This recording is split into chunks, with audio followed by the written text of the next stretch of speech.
नमस्ते, म विजय श्रेष्ठ ब्यान्जु, वाचा र वाचा हेल्थ फाउन्डेसन कार्यकाल अध्यक्ष। आज एउटा सानो टपिक लिएर आएको छु मैले चाहिँ हैन। त्यो टपिक भन्नुपर्दाखेरि चाहिँ हाम्रो वाचा सेभेन क्यान्सर है। अब वाचा सेभेन क्यान्सर भन्नाले अब सबैलाई थाहै छ। हामीले लगभग तपाईँको 6 वर्षभन्दा पुरानो भइसक्यो यो प्रोजेक्टले हामीले काम गर्दै आएको हैन। यो चाहिँ तपाईँको लगभग हामीले स्कुलदेखि लिएर विभिन्न सङ्घ संस्थाहरूमा अनि कुनै होटलहरूमा र तपाईँको पब्लिकमा हामीले धेरै कार्यक्रमहरू गरेका छौँ हैन। र अहिले चाहिँ हामीले यो 6 वर्षभन्दा पुरानो भइसक्यो र 6 वर्षसम्म हामीले धेरै अध्ययन अनुसन्धान गर्दाखेरि र राय सल्लाह लिँदाखेरि पनि है तपाईँको डक्टरहरूसँग बिरामी पेसेन्टहरूसँग अनि त्यसपछि ल्याब टेक्निसियनहरूसँग र नर्मल व्यक्तिहरूसँग है उनीहरूसँग तपाईँको राय सल्लाह लिँदाखेरि चाहिँ हामीले अलिकति यसमा धेरै कुराहरू चेन्ज ल्याउनु पनि भएको देख्यौँ हामीले हैन। र त्यसमा हामीले चेन्ज ल्याइरहेको छौँ अहिले चाहिँ हामीले है। अब सायद हामी केही महिनामै हामी यो कन्सेप्ट हामी लन्च गर्छौँ र अहिले चाहिँ तपाईँलाई एउटा चाहिँ इन्फर्मल एउटा म्यासेज दिन लागेको छु हैन। र यसमा तपाईँले कुनै अझै कुनै पनि चेन्ज ल्याउनुपर्छ वा यसमा यो थप्दा राम्रो बेटर हुन्छ भने तपाईँले राय सल्लाह दिन सक्नुहुन्छ हैन। अहिले हाम्रो यो वाचा सेभेन क्यान्सरको संयोजक हाम्रो त्रिजा ढकाल हैन र उहाँको टिमहरू चाहिँ तपाईँको सुलोचना श्रेष्ठ मान्दर अनि शिवम रिजाल, त्यसपछि तपाईँको मिरा सिस्टर र निर्मल सिस्टर हैन। उनीहरू अहिलेसम्म त उहाँहरू टिममा हुनुहुन्छ हैन। र अहिले हाम्रो संयोजक त्रिजा ढकालसँग चाहिँ उहाँसँग राय सल्लाह वा सुझाव लिँदाखेरि पनि उहाँले पनि हुन्छ केहीहरू हामीले चेन्ज ल्याउनुपर्छ भन्ने कन्सेप्ट उहाँ पनि लाग्नु भएको छ हैन। र अहिले चाहिँ तपाईँहरूसँग एउटा चाहिँ राय सल्लाह पनि लिन लाग्छु मैले चाहिँ हैन। र अब केही कुरा चेन्ज कस्तो खालको चेन्ज भन्नुपर्दाखेरि चाहिँ यसमा तपाईँको हामीले जुन पुरानो भर्जन हैन हाम्रो 7वटा क्यान्सरमा चाहिँ हामीले breast cancer, lung cancer, skin cancer, liver cancer, uterus, ovary, vagina cancer थियो हाम्रो हैन। अब नयाँ कन्सेप्टमा चाहिँ नयाँ भर्जनमा चाहिँ हामीले 7 प्रकारको क्यान्सर नै टपिक राखेको छु हैन। तर यो चाहिँ अलिक भेगमा छ कि एकदमै है, एकदम भेगमा छ यो चाहिँ। यसमा चाहिँ तपाईँको फर्स्टमा भन्नुपर्दाखेरि रिप्रोडक्टिभ सिस्टम भन्छु हैन, त्यसको क्यान्सर सम्बन्धी। रिप्रोडक्टिभ सिस्टम भन्नाले कस्तो भन्दाखेरि यसमा सबै इन्क्लुड हुन्छ कि मेल र फिमेल हैन। जस्तै फिमेलहरूको भन्नुपर्दाखेरि तपाईँको सर्भिकल क्यान्सरहरू भयो, तपाईँको ओभरियन क्यान्सरहरू भयो, तपाईँको युटेरस क्यान्सर, भेजिना क्यान्सर, तपाईँको अर्को कुरा तपाईँको लगायत अरू क्यान्सर पनि छ हैन। अनि अर्को तपाईँको मेलको पनि छ यसमा। मेलमा तपाईँको त्यसै तपाईँको पेनल क्यान्सरहरू भयो, तपाईँको प्रोस्टेट क्यान्सरहरू भयो हैन, लगायत यो तपाईँको यो चाहिँ मेलको है। अघि मैले फिमेलको भने यो मेलको चाहिँ हैन। यो चाहिँ हामीले अलिकति पहिलाको पुरानो भर्जनमा चाहिँ हाम्रो युटेरस, ओभरी, भेजिना गरेर 3वटा मात्रै ल्याएको थिएँ हैन।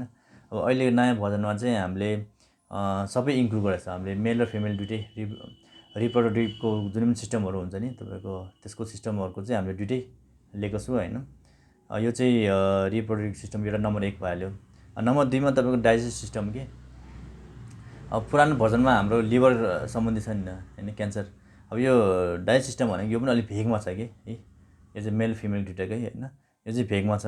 अब यो डाइजेस्टिभ सिस्टम भन्नाले कस्तो भन्दाखेरि हामीले खाने मुखबाट र तपाईँको माउथबाटदेखि लिएर तपाईँको हामीले जुन हामीले अनवान्टेड चिजहरू हामीले निकाल्छौँ नि एनससम्मको तपाईँको त्यो सँगसँगै रिलेटेड अर्को अर्गनहरू यो पुरा पेट सम्बन्धीदेखि लिएर हैन। त्यो चाहिँ त्यसको बारेमा हामीले त्यसको कन्सेप्ट मतलब यो प्रोजेक्ट हामीले हैन ल्याउनुको मेन कारण चाहिँ कस्तो यो डाइजेस्ट सिस्टमै हो कि हैन। यो मेन चाहिँ यसलाई हामी किन भन्दाखेरि यो नै हो तपाईँको विभिन्न क्यान्सरहरूको जननी भनौँ न हैन। कुनै पनि क्यान्सर तपाईँको क्रिएट हुनुभन्दा तपाईँको यो हाम्रो डाइजेस्ट सिस्टम छ नि बिग्रियो भने चाहिँ त्यो क्यान्सर निस्किन्छ कि है। त्यसले हामीले मेन फोकस चाहिँ हामीले डाइजेस्ट सिस्टममा निकालेको छौँ हैन।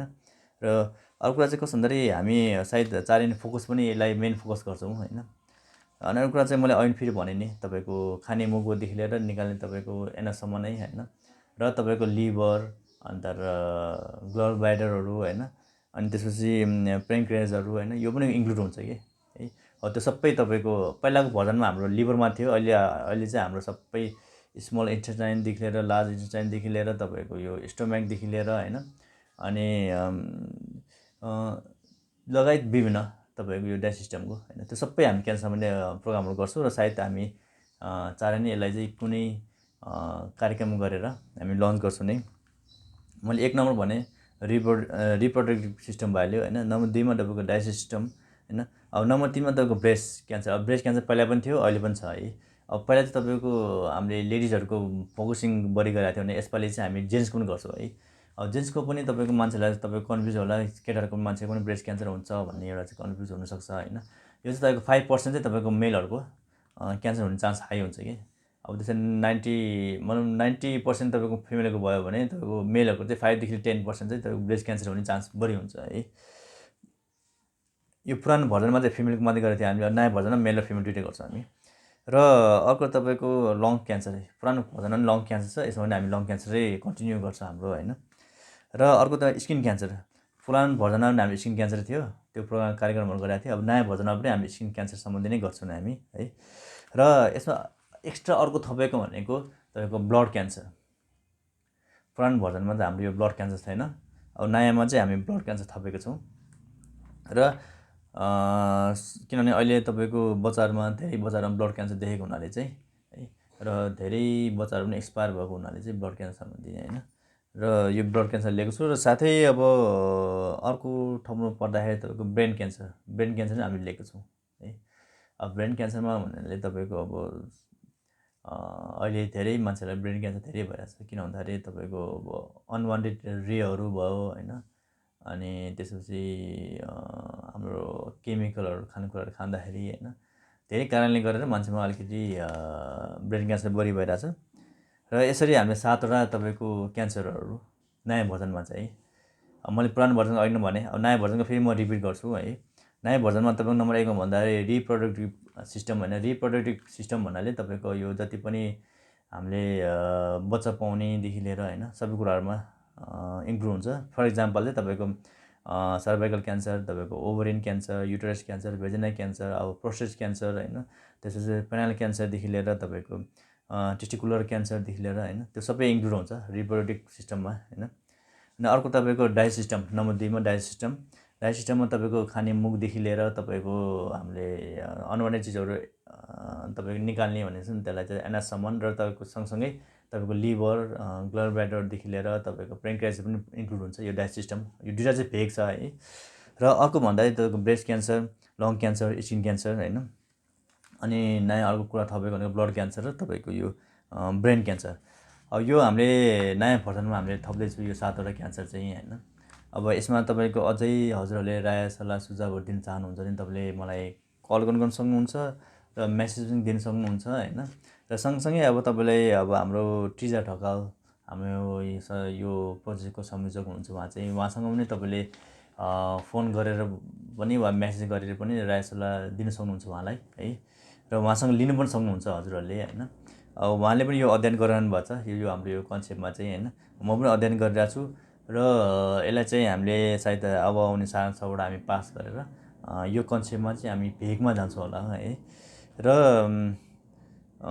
तपाईँहरूलाई चाहिँ अन्तिममा म के भन्न चाहन्छु भन्दाखेरि हाम्रो यो म्यासेज सबैजनालाई हाम्रो संस्थाको मेम्बरदेखि लिएर बोर्ड मेम्बरहरू भयो होइन, अन्त संयोजकहरू वा कुनै प्रोजेक्टको तपाईँको संयोजकहरू वा टिमहरूलाई होइन, र साथै तपाईँको अब सर्वसाधारणदेखि लिएर होइन यो विभिन्न अब यो डक्टरहरू भयो, अब तपाईँको ल्याब टेक्निसियनहरू भयो, अनि अर्को भन्नुपर्दाखेरि तपाईँको स्पेसल्ली बिरामीहरूको लागि चाहिँ होइन। अब उनीहरूको तपाईँको मनको कुरा धेरै कुराहरू हुन्छ। तपाईँको बिरामी हुँदाखेरि कसरी ट्रिटमेन्ट गर्ने, कसरी अब कुन वेमा ट्रिटमेन्ट गर्ने होइन, धेरै प्रश्नहरू छ उहाँहरूसँग चाहिँ होइन। अब त्यो प्रश्नहरू उहाँले हामीलाई मेल पनि गर्न सक्नुहुन्छ, तपाईँको मेसेज पनि गर्न सक्नुहुन्छ, धेरै कुराहरू होइन, र सुझाव पनि दिन सक्नुहुन्छ होइन। अब यो चाहिँ हामीले लगभग तपाईँको 6 वर्षभन्दा बढी नै भएको हुनाले हाम्रो फिल्डमा हामीले गरेको गतिविधिबाट चाहिँ हामीले धेरै कुराहरू चेन्ज ल्याएँ होइन। अब भविष्यमा सायद योभन्दा बढी चेन्ज ल्याउनु नपर्ला, तर यतिसम्म हामीले चेन्ज ल्याउनु नि यो ठुलो कुरा हो यो वाटर सेभेन क्यान्सरमा होइन। र र अझ तपाईँलाई कसैलाई इन्ट्रेस्ट छ भने यो वाटर सेभेन क्यान्सरमै तपाईँको भोल्न्टियर रूपमा काम गर्न चाहनुहुन्छ भने चाहिँ प्लिज डु कन्ट्याक्ट है। अब तपाईँले मलाई कन्ट्याक्ट गर्न सक्नुहुन्छ। हाम्रो नभए हाम्रो टिटा ढकाल वा सुलोचना श्रेष्ठ मान्दर उहाँलाई वा तपाईँको शिवमहरूलाई होइन, हाम्रो जीलाई उहाँलाई पनि तपाईँले कन्ट्याक्ट गर्न सक्नुहुन्छ। तपाईँ यो वाटर सेभेन क्यान्सरमा इन्भल्भमेन्ट हुन चाहनुहुन्छ भने। र यति भन्दै म आज तपाईँहरूसँग म बिदा लिन चाहन्छु। थ्याङ्क यू, धन्यवाद।